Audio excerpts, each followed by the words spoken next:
মায়ের কান্দন যাবত জীব ওর 2-4 মাসে বোনের কান্দন রে ওরে ঘরের পরিবারের কান্দন কয়েকদিন পর থাকে না রে থাকে না দুঃখের দরদি আমার জনম দোহিমা করো জনম দোহিমা করো দরদি আমার জনম দোহিমা ও মায়ের কান্দন যাবত জীব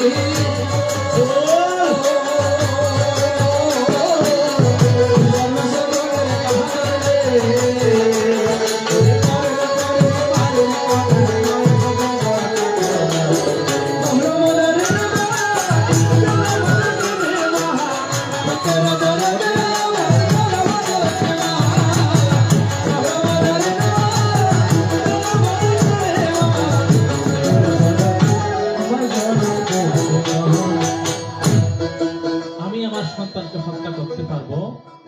না তো রাজা হতে ঠিক আছে অসুবিধা না মারিবার দরকার নাই ব্রাহ্মণ হইলে তো তোমার সন্তান হইবে কুপবিত্র তবে এক সময় ভালো হইবে বলি যখন ধীরে ধীরে আমার বয়স হইয়া যায় গুরুর কাছে শিক্ষার জন্য দিল একমাত্র ভবের আঙ্গে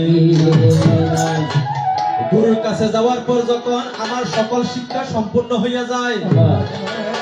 গুরু ডাকিয়া বলে তোমার শিক্ষা সম্পন্ন হয়েছে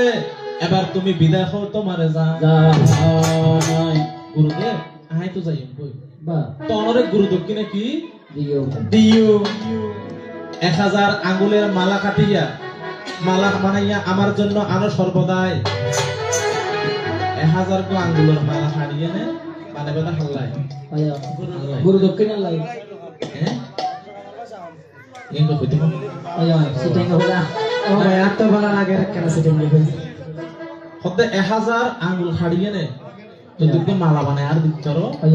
তোমার গুরু দক্ষিণা গ্রহণ করবো দেখো সর্ব তখন জালিবনে গিয়া আমি ফাঁক দিয়ে রইলাম দেখো সর্বদাই জালিবন দিয়া যত মানুষ যাইতো তাহাদেরকে হত্যা করিয়া আঙ্গুলে নিয়া মালা বানাইতে লাগলাম দেখো সর্ব যখন